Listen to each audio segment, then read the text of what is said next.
We are back here online. We are talking week in review from a news standpoint now with Chris Graham of the Augusta Free Press. And Chris, obviously a lot of focus has to be on the kickoff on Wednesday of the 2011 General Assembly session, as well as the governor delivering on Wednesday his State of the Commonwealth address.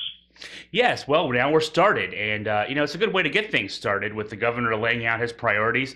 I know today he'll also be giving more detail on his transportation plans.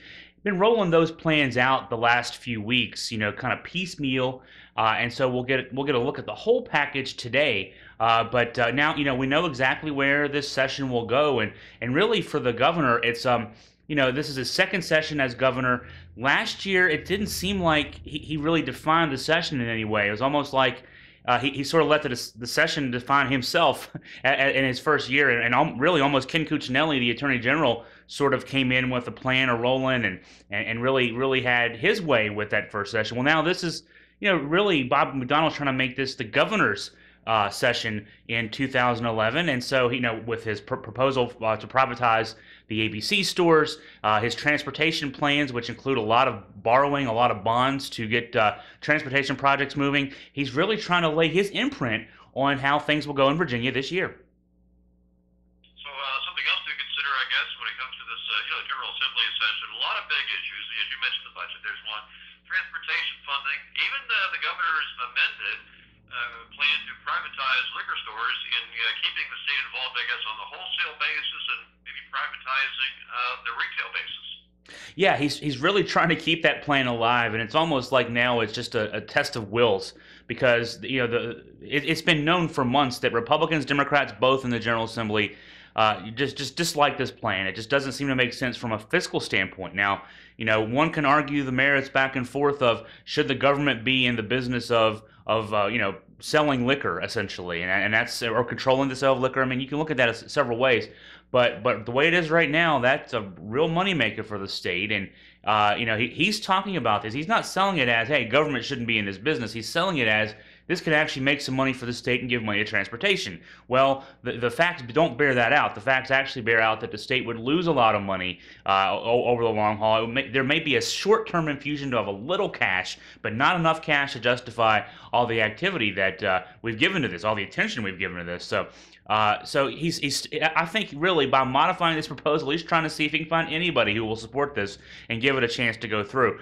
I don't think it's actually about providing money for transportation anymore because it's just clear. I mean, Republicans have said this to me louder than Democrats have, that this plan just doesn't carry any water because it doesn't carry any money. So, but that said, give him credit. He's trying to salvage something here. It was a noble idea to see if it would work, but it's almost like sometimes you say, we looked at it in depth, we analyzed the situation, it just doesn't work out so well. But I still think it'll die a death in the General Assembly. Well, but give him credit for trying to keep it alive for a little bit longer.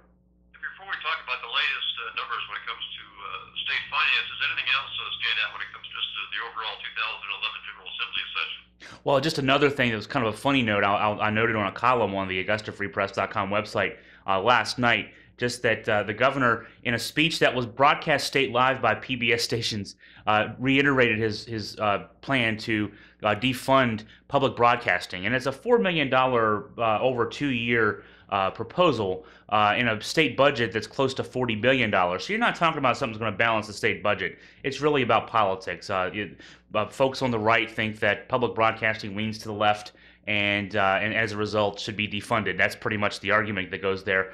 As far as that goes, the state under Democrats and Republicans the last few years have steadily cut funding for public broadcasting to the point where there's very little local programming, unfortunately, on public broadcasting in Virginia, and that which is left would be targeted here, I suppose. But the local programming tends to be more of a the public affairs nature, the civic nature, carrying, for example, the governor's the Commonwealth address. So he did note in his speech that he's a fan of public broadcasting for things including the fact that they carry his speeches. So, but that's still out there. That's another one actually I expect is just another play of the base. He'll voice the issue to a degree, and then it'll die a quiet death in the General Assembly. That's my read on the things from talking with several people. By the way, as we were talking about just a couple of minutes ago, some positive financial numbers here.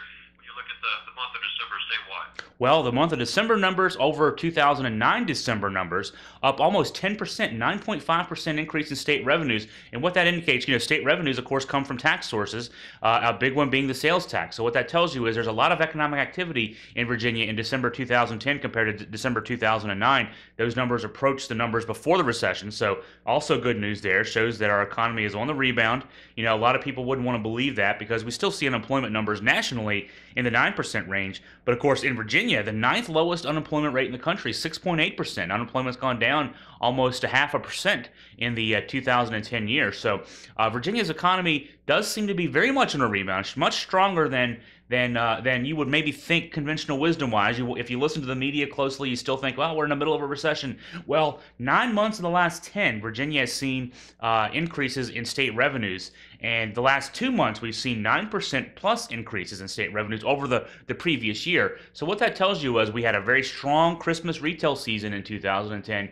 And, the thing that's frustrating is this is another jobless recovery, as they call it. It does seem like, the jobs have been coming in slower than we've seen the economic activity increase and improve. Economists are saying that, well, maybe what the factor of that is, for 2 years, businesses and industries had to be stealthier. They had to improve their productivity, worker productivity, and they're going to be slower to take on new jobs because they've kind of processed themselves to a point where they've been able to improve upon their bottom line. But that said, these numbers are a good indicator of where we're going to be going, and we should see a much better 2011 as a result.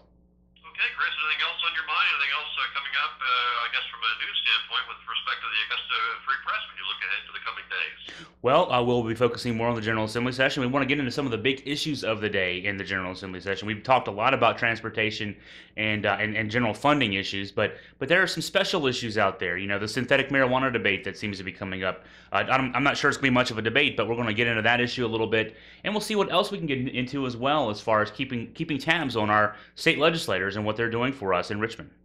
Okay, Chris Graham with the Augusta Free Press. Do appreciate his time, and we'll come back with more of Online again here on Online on Classic Country, AM 1450 on this Friday, right after this.